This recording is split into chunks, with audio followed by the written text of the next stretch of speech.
Hi, I'm Bran, and I love Hallmark Christmas movies. I'm Alonso, and I love watching Hallmark Christmas movies with this crew. I'm Brian. I like Hallmark Christmas movies. I'm Patrick, and I am a Lifetime movie expert. And I'm Dan, and for the 1,001st times, I despise Hallmark Christmas movies, and this is the Deck the Hallmark Podcast. Deck the Hallmark is this podcast.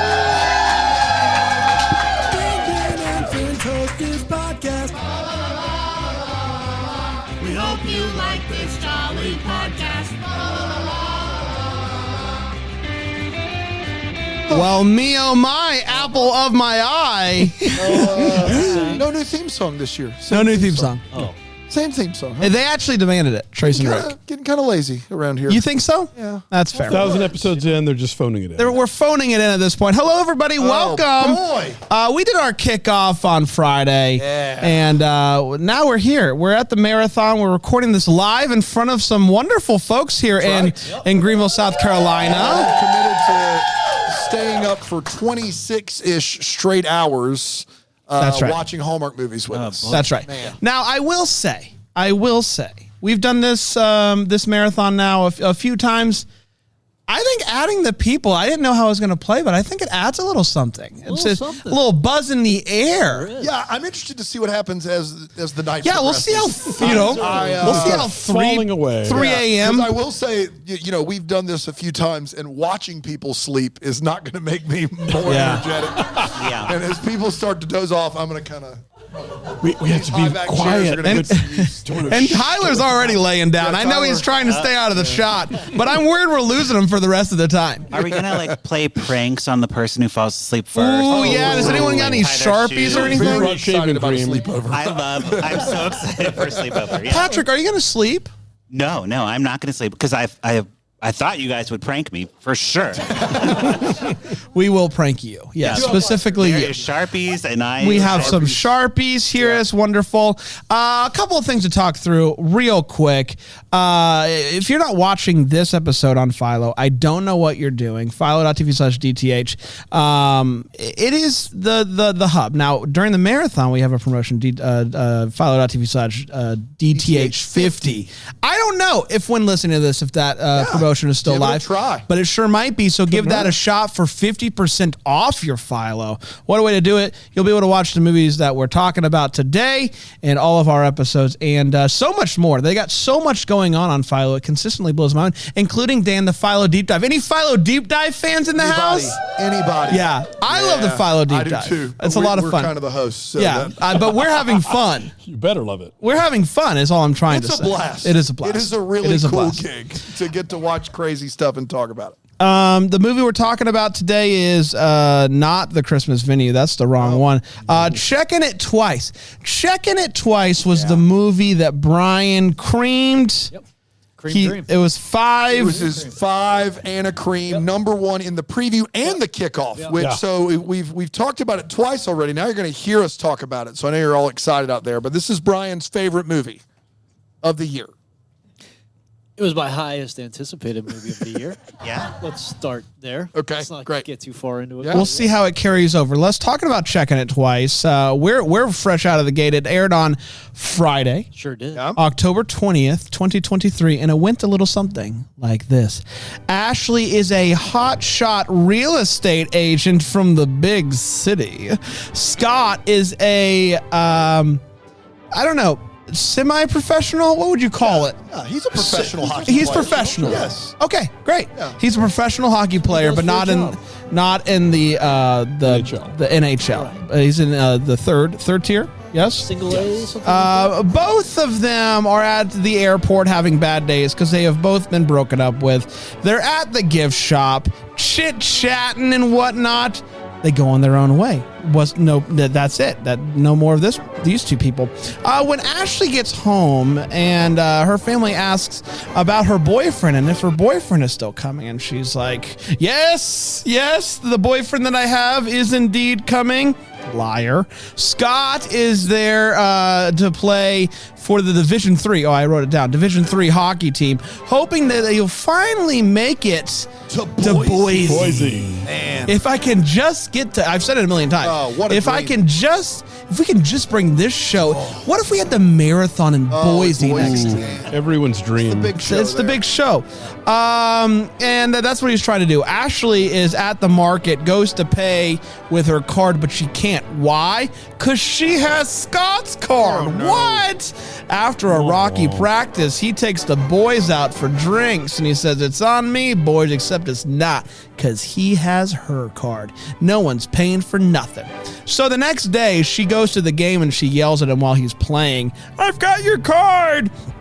That gets him pummeled. He just gets annihilated. After the game, though, she meets up with him, and they go to get the cards from the establishments that they're being held at. They get to know each other a little bit, and then they get in the cab together, because they're going to share a cab. Why the heck not? And they're like, we're going to this place. They say the same exact address. Turns out he is staying at her guest cottage. Oh, my gosh. So Ashley is in a bit of a real estate rut. We've all been there, and she's trying to get out of it. And Scott is in a bit of a hockey rut because he's still loving the game, but now he's just kind of out there giving pointers to bad hockey players and playing pickup with kids.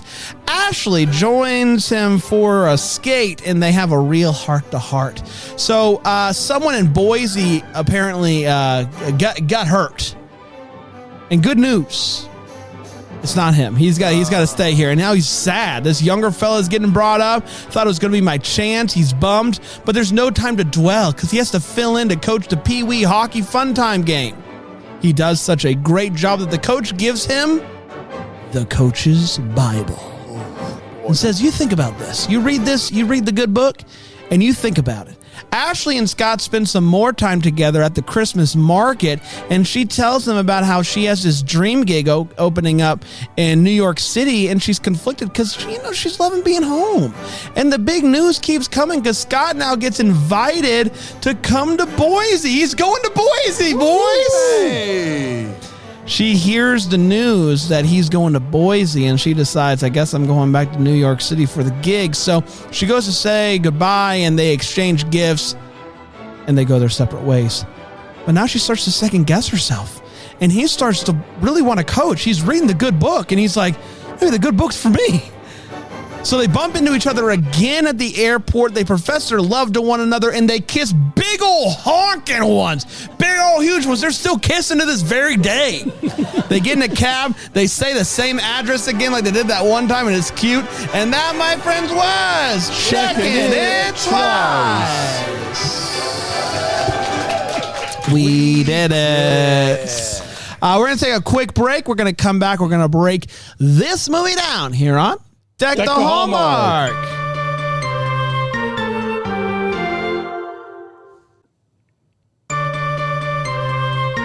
We're back. Hello, everybody. Welcome back. We're talking about Checkin' It Twice, the first Hallmark Christmas movie of 2023. Well, the holiday season. There were a couple of the summer July movies, but we're not going to talk about those today. We're going to talk about Checkin' It Twice, and we're going to start with a hot take. We're going to share exactly how we felt about this movie. We're not going to hold back. And I will start with you, Alonso. Alonso, Hey. Checkin' It Twice. Well, I have to say, I was a little skittish at first. This felt like this sort of weird amalgam of Bull Durham and Slapshot. And I was thinking the same thing. plus, I was thinking the same. This is Bo. This is Bo Durham. This is Slapshot. This is this is Bull Durham. Bull Durham. Bull Durham. Horns. Bull, yes, yeah. This is Bull Durham. This is Slapshot. Yeah. Clear as crystal. I knew you'd have my back on that. But it's also a movie where the hockey team has to put on all of the town's Christmas festivities. It's very specific, yeah. Which was like, okay, sure, that always happens. But I have to say, and maybe this is, whatever the opposite of recency bias is, like first movie bias. Yep. Some laughs land and some feels land. So, okay. Yeah. Fair. All right. Yeah. Brian, I'm going to come back to you. Okay. I'll go. I freaking love this movie, man. Are you kidding me? You know what? I'm going to play it cool. I'm going to play it cool. I'm gonna play it cool. Because the movie sucked. I know what we have coming out tomorrow. It's a black and white movie with Michael Rady, and I'm already losing sleep over it, literally, because I can't go to sleep. I was gonna say, you're in the right place. Very excited about this movie. Going into this one, I'm excited. Obviously excited. But it was fine. I thought the kiss at the end like kind of saved the movie overall. A great kiss. You can save a lot in this world with just a solid kiss. I'm going to remember this movie now because of the kiss. So congratulations. Hockey was I could have used some more body checking and whatnot. But I thought the two had a good chemistry. Although I would have liked to see them on screen together more because I felt we didn't get a ton of scenes of them together, and so the end kind of felt a little bit like, are we sure about this? But overall, I enjoyed it, and I'm just happy to be here. I'm happy to be here. Patrick? Okay, it's been a while since I've seen a Hallmark movie just in general. So it was like nice to get back in the rhythm of that, seeing what's changed and what's new. The hockey thing, I'm not sports, so that didn't really do anything for me. But I liked like the airport meeting and like all that type of stuff. Like we were going like retro, like rom-com, right? Yes. And it like paid it off. It set up in the beginning, paid off at the end. They met at the airport again. But it just wasn't Christmassy enough for me. Like if we're going to go and do a Christmas movie this early, it's like way before Halloween. I think you need to double down on the Christmas to get me in the Christmas spirit. So that is kind of where I'm missing like the Christmas aspect. The fish ornaments were not Christmassy enough. It was wintry. This was a great winter movie. Real snow on the ground. Absolutely. So hockey players pouring hot cider out of ceramic teapots for little girls was not giving you enough. If there was any hot cider in any of those mugs. Right. Yeah. I didn't get Christmas from that, but I got to try it, I guess. They could pour me some tea. We're doing it wrong. All right, Brian. Okay. Yeah, my expectations were maybe unrealistic. Yeah. Being into this, maybe I was going crazy over this. I'll never say I'm disappointed by this. Obviously, any feelings of disappointment are my own expectations being unrealistic. I felt something you said, Brand, I kept like wondering this. They were not together a lot. Right. They I weren't. feel like it hurt the movie a little bit. Like it felt like they filmed their scenes together in a day and a half or something. I started to notice it when I realized there was only like 20 minutes left in the movie. And I was like, I feel like we need like a few more scenes with them. They hardly did anything together. And the stuff they did together was all very like family, like everybody was together. And it wasn't, I don't know, I didn't They had the skating scene. They did and then they skate. had the goodbye scene. Yeah. Was that like the only two scenes? Yes, the beginning they with were just the two of them? Yeah, I think so. They met at the airport the first time. They were at the airport at the end. But it just wasn't, like I didn't feel a lot of chemistry between them. And I was kind of bummed by that. And I thought I did want more hockey. I wanted more like Goon vibes. Like I don't know what that means. That's a hockey movie where there's a lot of physical fighting. Goon, yeah. A lot of fighting. And that one's recent. Sean so William don't Scott. even. Yeah, that's Sean a William Scott. solid movie. Yeah, it's Okay, a good one. great. It's a good flick. And there were some funny. It's no Bo Durham. You get it. The thing is, A true classic. yeah, they spent almost two. I felt there was a good amount of like the decorations when there were a lot of felt very Christmassy. A lot of lights, a lot of decorations going on in the background. So that was nice. A lot of Christmas trees, especially at the hockey rink, which is unusual. I didn't expect so many decorations at the hockey rink, but yeah, good start. How long have you had this job? You should expect it by now. If there's not a Christmas tree outside the locker room, what are we doing here? Countdown to Christmas with us, Brian. What are we doing Put his here? head in the coach's Bible. So yeah, good start, but it left me kind of wanting a little bit more. But good start, I would say. We're off to a good start. We're off to a good start. We're not off to a good start. This just in. This movie's unfortunate. I feel like I could think of 4 of the other 5 first movies of Countdown to Christmas, and only Merry Christmas Match is worse than this one in that ranking. Yes. No. And I think the reason it's unfortunate is because you're wasting 2 good leads here. Kim Machula, however you say that, and Kevin McGarry are both great, but they're acting in very different spheres. They don't get a lot of time together. They don't have any chemistry until that kiss. That didn't really do much for me. Very little Christmas in this movie. This plot is bonkers. Boise is not the NHL. He's fighting to move up a class of minor league hockey to prove he's as good as his legend dad was, and he's in his 30s. Like I didn't get that part of it. Well, he's not going to skip a step. Yeah, of course not. You would never. But also, it is Boise. Carl, I know that doesn't seem like much to you. I know. But it's Boise. I would the never capital. Denigrate. Thank you. Boise, Idaho, or any of Idaho for that. No, I can point it out on a map. The only thing that worked, the only thing that worked for me in this movie, aside from the kiss at the end, was the comedic timing of Kevin McGarry. Yeah, he had a really funny scene in this movie where he tries eggnog and it's terrible, and he crushes that scene. Yeah. But we don't get a lot of that. We get way too much hockey practice or charity work, which is all good and well, but it's just like these two aren't together enough, and when they are together, they seem to be talking at each other. Not a good movie. I've got high hopes for tomorrow night, but not a good movie by any stretch. And in all honesty, probably what we needed to start off with to keep our expectations low. Yeah. So not great. It's time for all the feels. It's where we talk about what in this movie gave us those feels. Alonso. I'll tell you, I really admire the fact that the protagonist of this movie, the leading lady, wears an actual knit cap over her head in cold weather. That sounds like a small thing. That's a big deal. But man, how many of these movies have we seen where like they got the long Hallmark curl and like a scarf sort of open around their neck, and it's August, and like never anything here because it would mess up the dew. So the fact, yes, the pom-pom was enormous. It was a dynamite pom-pom. Sure was. Dynamite. I would wear that hat. Not mad at the pom-pom. No, you can't be. But I admire the hat. I don't know how big is too big when talking about pom-poms, but that's for me, not too big. Maybe not larger than your head. I Fair. think that's the cutoff. So for me, there is no limit. There's no Slides limit. right on. My head is ginormous. You cannot find a pom-pom bigger.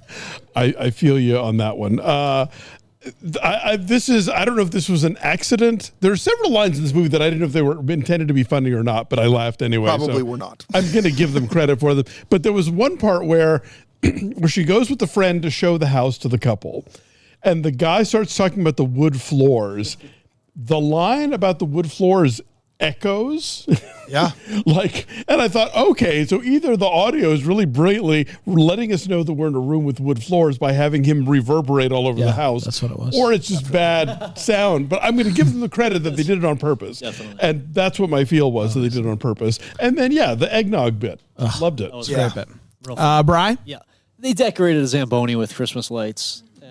That's all I can think I mean, that's about. Brian's cream dream. I mean, what more could you want? It Simple really man. is. I'm a simple Yeah. man. It really is. Patrick? My all the feelings was anger.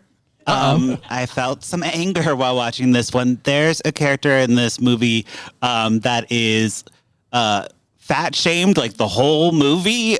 The brother-in-law, like every joke with him is like a fat joke, and I really didn't like that. If that was a female character, we wouldn't accept that, and we'd be like, that's messed up. But I think it was messed up, and that actor has to be like, yeah, I'm the fat funny guy. I'm gonna eat gingerbread like with my whole face. How do you eat? It is funny when you talk about it, though. I'll say that. Very one note. And that's the thing. That's like, give this character some more to work with, not just being like the funny fat guy. It killed Chris Farley, guys. Yeah. Let's be real. Like literally. Like It sure literally did. You're right. Yeah. So that was my all the feels. Anger. Yeah. Really. Yeah. We're doing it. I love it. That's good stuff. It's not every. Actually, I can't think of a movie where I walked away with 2 new Christmas party games, but we did it here. I am going to Bobby play for Gingerbread Men. Bobby. Well, the gingerbread dangle down. This is what I'm going to call it. We're still workshopping the name. And then Not call it the Gingerbread Dangle Down. Let's check that twice. If we could not. well, Will you be creaming? Well, we'll see. And then the fishing, I thought the fishing for the ornaments, I thought both of those were solid Christmas party games. And I do have a dream. It's I don't think about it a lot. I just, every other day, about how I would love to be that guy who has that Christmas party that everyone's like, did you get invited to that thing? I don't know how to do it. I don't know how to become that person because I don't really like having people over. So it's like a really conflicting thing where I'm like, that would be awesome. I really just want it for the clout. I want to be that guy that's like, did you get invited to the Grace? What if we start a rumor, no one gets invited and I don't have the party? What if we pick a different venue like we get for cheap? Obviously we're not going to spend a lot of money on it, but we just do like this thing where we only send out a few invites and we don't tell anybody about it, and we just, all those people, we pay them to talk really good about the party, and then we just make it work that way. We crowdsource. That's what we're doing here tonight. What if you booked a veranda room? That's what a veranda room at the Courtyard Marriott. We all stay up for 27 hours. That's Christmas It gets party ever. wild. It gets wild. I like what you're saying there. But we will play those games. Yeah. Does that take it down? No, it does. Yeah. But we call the gingerbread dangle down. Play gingerbread dangle down. TM. I'm trademarking that sucker now. I promise you, it's not taken. Oh, you'd be surprised. You'd be surprised the weird people out there, man. Never bet against the internet and their weird names. Fair. He's registering gingerbreaddangledown.com as we speak. Yes. Dan. The coach in this movie hands the coaching Bible to Kevin McGarry's character, and somebody asked me if I had chills because they were giving me a hard time about coaching basketball. True story, I got in a massive car accident when I was 16 years old, head-on collision. I was in the hospital for over a week. This guy with the and I turned 17 in the hospital. My basketball coach, and I thought I was going to be a big deal in basketball. I never was, but I was looking at some small colleges. My basketball coach shows up in the hospital, and I'm sleeping, and he just sits there till I wake up, and he puts a whistle on the table. Actually bought me a whistle, and he puts a whistle on the table next to me. And he basically gives me this speech about how I was meant to do this and blah, blah, blah. Very touching, very, very meaningful in my life. Still have the whistle at my house. So definitely gave me feels. Back to you, Brant. One of your dogs ever eat that whistle by accident? No, Come on, gosh. tell the truth. Okay. No.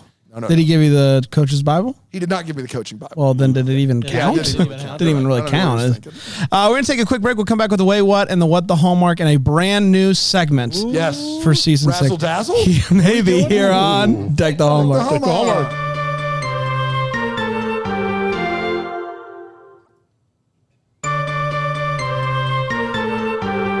Welcome back, everybody. We're talking about Checkin' It Twice, the first new Hallmark movie of the holiday season. It's time for the Wait What. It is where we talk about what in this movie and just go, wait, what? I'm going to start with you, Alonso. Alonso? So yeah, like I mentioned before, there were some lines in here that I wasn't sure if they were intentionally funny or not. The one I wrote down was, "You sure know how to ruin a cider social."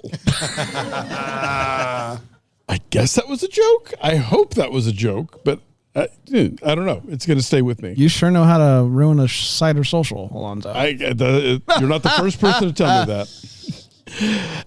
And then, I'm with you, Patrick, on the misuse of the Dave character, but it was more of a wait what for me, particularly the gingerbread dangle down sequence. Where I was like, what? TM, what? you can't use that. TM, you owe Brandon Brand Gray. You owe me money. so much money. I'm going to sue you for everything you have. And then Joke's on you. I got nothing. And then he's going to start a Christmas party and not tell you about it. You're not invited. You're going to hear it through the grapevine. It was so utterly bizarre, but yeah, the Dave character, because here's the thing, he's married to the sister we're supposed to like and respect. So why her husband is always presented as a doofus when he could just be like the goofy but lovable husband. They didn't quite nail that. And they usually, characters that are goofy and are sidekick characters in Hallmark movies usually end up imparting some piece of sage wisdom or do something very affectionate or loving. And this character never does it. No. You just kind of kept waiting for it. It never happened. Which is wild. Yeah. Is that it? Yeah. Brian. Sure. When Ashley arrives at the airport, her and her friends have a little chit chat sesh, or her family, outside at the arrivals terminal, whatever that is. and they're there for so long. Like I just came from an airport a few days ago, and you can't sit for 5.5 seconds before the police are, in Boston at least, state police are moving you along and basically ready to tear you out of your car and handcuff you and ship you away. You can't hang outside the arrivals area that long. You just can't. You got to go somewhere else. Fancy big city airports. Yeah. Here in Idaho Here in Falls. GSP. You can stand around all you right. want. You only get ice time if you do charity work. Come on. Come on. Come on, coach. Yeah. And then committing minor league players to charity events like way ahead of time is tough because they move around a lot down there in the lower divisions. So, And also, they're probably at that point below minimum wage on what they're making. yeah, If yeah. you're committing so you're them to giving more away work. an awful lot there. So that was just quite a big stretch there for those poor players. You're handing it off now. We had a moment. Let's move it over to Patrick. Patrick, go ahead. I just have one job, and You're busy with the dangle down. Brand, we'll I get you think in a we have second. If Patrick you on could the calm line. down over there, that'd be great. Yep. Great. So, Brand, you want to hand it over to Patrick? I'm so mad. I'm so mad right now. Yeah, I can't even. I don't even have the words. Go, Patrick. More Patrick, lawsuits. you got any wait what's for us? And I Yes. swear, if you say gingerbread dingle down, so help me. I will not. That's mine. So I guess my biggest wait what is like the whole credit card thing, like Absurd. It yikes. just didn't need to happen. I mean, she was already at the hockey game, and she could have just been like, "Hey, that's the guy from the airport." The whole like going back and getting the credit card, it just was like I guess it was supposed to be like cute and fun, but it just made the like wait staff like seem like jerks, and then like not very like Christmassy, hospitable, you know. But also, who doesn't have another card? But who would have another card? And when's the last time someone waiting your table has checked the name on the card and been like, that person can't be named this? Right. That's a leap. Yeah. Like, you're not Ashley. I know Ashley. Like, come on. But it's not funny or fun to like see that happen. No. You know, like it's awkward when that happens in real life when like your card gets declined and you're like, oh, it's kind of like that vibe, It's right? the wacky rom-com thing where their bags get mixed up after they bump into each other at the department store. Right, yeah. This guy's selling wreaths out of the back of a truck, and he's checking everybody's name on the credit card? And he was the worst. Who steals a credit card and immediately goes and buys one wreath? Like, Hey, you know, I just, The no one long does con. that. It's you do what they don't expect you to do, Dan. That's right. right. You just buy Exactly. one Right. wreath at There's a the one tax wreath I'm transaction. going to check your name. Can I see some ID, please, for this one wreath? he's going to book the test and then like go to Best Buy and buy all the TVs. That's right. Yeah, of course. That's It sounds exactly like right. you've done this before. Oh, what? You buy a wreath because best case you get Christmas spirit, and then go buy a ton of TVs. Yes. Yes. Exactly right. I got a few. One, in this airport, there is a seating area that is retrofitted to look like the inside of a plane. And I was so confused at first because I was like, are they having this conversation on a plane? What's happening? Stand up on a plane. But I Why is also there a magazine rack on the plane? It's a sitting area inside of an airport, and it's like the last thing I want to do before getting on a plane is act like I'm on a plane. Like why would I want that? It's just too much plane for me. Dress rehearsal. Her family looks at her and says, "Boy, you're looking pale," as if like people in New York are more pale than people in Boise, in Idaho. Idaho Falls. Isn't it like I don't know. No one in Idaho Falls is telling anyone they look pale. Yeah, are people in Idaho? They're always just laying out, getting tan. That's right. There's not a drop of melanin in this entire movie, and they're always talking about who looks pale. That's exactly right. Shout out to the organ player at the hockey game that works "We Wish You a Merry Christmas" into the hockey game. With under a minute left. I got to be in the honest game. with you. There's a chance it was me. If I was an organ player at a hockey game and it was the holiday season, you better believe. I would be busting that out all day Can long. you imagine if it was like fourth down, under a minute left, Cowboys down 6 in like the fourth quarter, and you hear, man, Dude, they're gonna pump them up. Let's go. The only thing better than Christmas music is organ Christmas music. It gets me going. Playing in September. So they do the thing. They do the gingerbread dangle down. We all remember that, of course. But they do the other game, which is the fishing. You get the fish and you try to get the fishing ornament. And his gift to her on their way out of town is that fish ornament. And she opens it up and she's like, what's this? Like, what's wrong with her? Like, that just happened. It just happened. Like, he's only been there for a few days.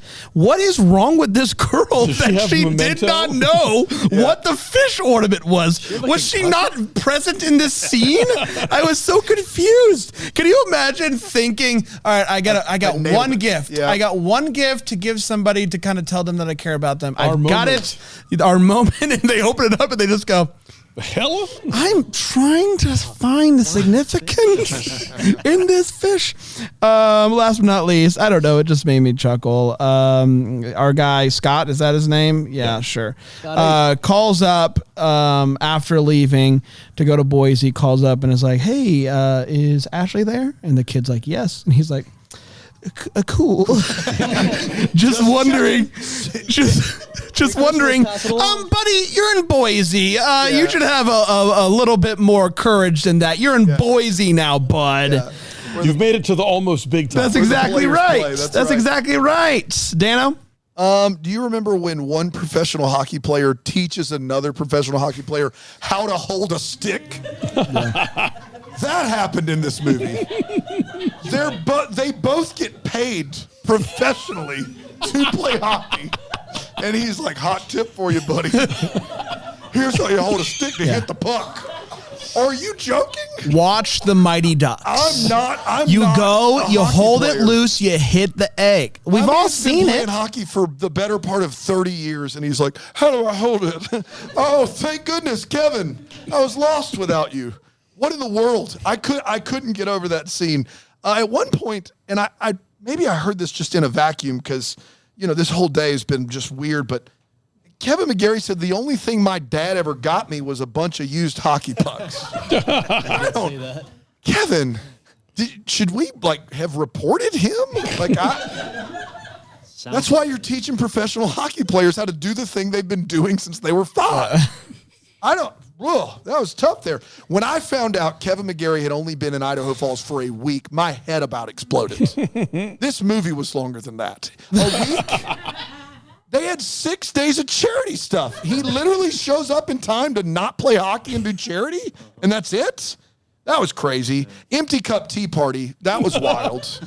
I'm fine if your coffee mugs are empty just because. But if it's a tea party where you're pouring the tea, you can't pour air. You can't do that, man. Well, it's tea party in the sense of a 5-year-old girl's bedroom with the stuffed animals. That's right. But they were in they had all the real stuff. Yeah. Why is she lies about Trevor for I feel like an hour of the runtime of this movie. It matters so little. I didn't even correct it in the synopsis. It happened. At some point, you feel like it's the gun. It's going to have to go up. Trevor's going to show up. Yeah. No. And no, she just decides one day, all right, I've lied long enough. Here's the truth about Trevor. We're done. We're donezo. I guess that matters. She finally tells her parents, and her parents are like, good, we hated him. And so it's like, right? Why do we do this whole charade? That's all I got. Thank you. It's time for What the Hallmark is. We wonder what could have been. Maybe have to give some clarity to questions that we still have. Alonso?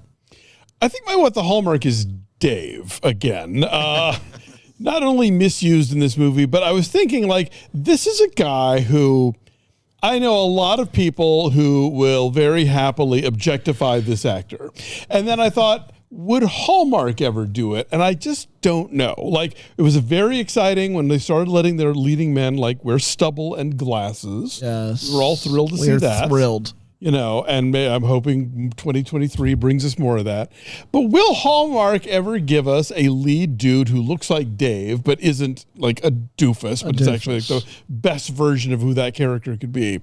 I'm thinking no, but I also want to think, maybe somebody grew up with John Goodman on Roseanne and is that's what they're thinking is, somebody's idea of a Hallmark hunk. There you go. Brian? He had to know he was going to end up as a coach. That you're not good enough and that you are good Methuselah. you know you're good at explaining things to people and helping. Like, you got to know you're just going to be a coach. It was the fact that it was stretched out so long. I didn't get that. Like, early on, he could have just been like, he could have hinted like, I'm still trying, but chances are I won't, I'll be a coach or something. Like, he's so confident. yes, the whole time he's so like confident. blind to- he's at the end of his career basically. He has to know, like, and they're playing it off like he just has no clue. He's just rose-colored glasses. If you took out the coach reticence and the lying about the boyfriend, they would have actually had to spend more scenes together. That's right. That's true. They would have had to hang out together. That's true. Yeah. That's true. Patrick, what are you still wondering about? I'm wondering where the naked people in the locker room are. The answer is Letterkenny. Why? I mean, this is a sports movie made for women and gay men, right? So, like, give me at least somebody in a tank top. They were in their full uniforms with the pads and everything in the locker room the whole time. And the one thing we get is Kevin McGreary in, like, a sweaty T-shirt. And that was gross. That was not hot. That was not sexy. That was gross. Like, put him in a tank top and, like, let's see some chest hair. Like, come on. Like, what the? Work with me, Hallmark. people. Yeah. What's the Hallmark? What the Hallmark? Yeah. There's a hockey player that gets called up to Boise, and I think the next day says, "I can't much do for this him." anymore. It's too much pressure." What happened to him? How did he get some BetterHelp, which is a sponsor during the holiday season for us? I don't know, but I hope he's doing okay. Is all I'm saying. Dano? Brandon, I'm going to get you on board with this movie. There's a lot of reboots happening, and a reboot that is overdue is The Mighty Ducks. And the one thing that I took away from this movie is give me a theatrical reboot of Mighty Ducks with Kevin McGarry as Gordon Bombay. Oh my gosh. Right? That would work. Yeah, He'd crush it. he would. I don't know. You don't know. Coach Briggsy. It's Gordon Bombay. There's get only it. one Gordon Bombay. I know, but if we're rebooting it. But do you remember D3? They bring in this new coach. Yeah, but then Gordon Tell me Bombay, that. Tell me his name. I don't know his name. Doesn't matter. It's a reboot. But he's not Gordon Bombay. But he will be. Kevin won't McGarry be. would He be. can't be. He can't. He can't be. So if they It's Emilio reboot- Estevez, and we know it. So when Emilio Estevez is 90 years old and they reboot Mighty Ducks, Bring him back out there. they're bringing him back on the ice. Bring him back out there. Emilio's going to be skating around at 90. Yes. And I just want to say this. Did I watch the second season of the Game Changers, whatever it's called? No, I didn't. Because who cares? That's right. I'm sure no that Bombay. Who cares? no Mighty Ducks. No Mighty Ducks, And exactly. they finally, towards the end of the first season, they finally let Bombay, and then they took it away from me. did. They And I'm did. still real mad about it. Yeah. I But have at least we never get- but at- seen the Mighty Ducks. Oh my gosh. Oh, man. I will watch it if you will watch Slapshot. Yeah, I would love to. We'll have a hockey night. Speaking of hockey, lots of time in hockey, we get fights. Yeah. We love fights. Can I tell you something, Brian? What's that? I thought one would maybe break out. There'd be some scrapping. Yes. Yes. A little bit. And there wasn't, that I know of. That I didn't see any. But we decided we should bring in an expert. Yeah. This holiday season. Yeah. For every movie. To watch this, not through the lens in which we watch it. But to just check out all the fighting Check scenes. out the actions. To tell us, like, Which to break Hallmark them is so down famous for us. for. To break them down. So we thought, who better to do that than Victor Webster? That's right, of course. So each and every episode, Victor Webster is going to be joining us to break down all the fight scenes That's right. that happen in these movies in a brand new segment we're calling A Fighting Chance with Vic Webster. Take it away, Vic.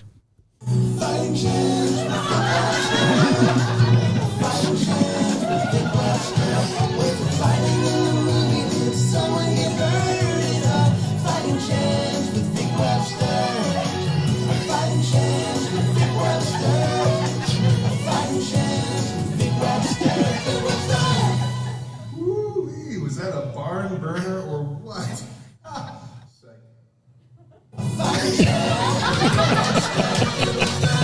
Thank you, Vic. Thank you, Vic. I can't believe. That's our newest segment, Fighting Chance with Vic Webster. Join us all season long as Victor breaks down the fight scenes in these Hallmark movies. We did it, everybody. The first movie is here and gone. We'll be back tomorrow with another one. The black and white Rady joint is what we're calling it.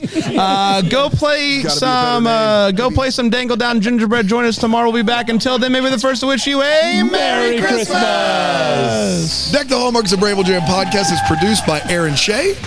For more information on Deck the Hallmark, you can go to deckthehallmark.com. For more information on the Deck the Hallmark family, you can go to bramblejamplus.com. Deck the Hallmark is presented by Philo TV. For a free trial of Philo, go to philo.tv/DTH.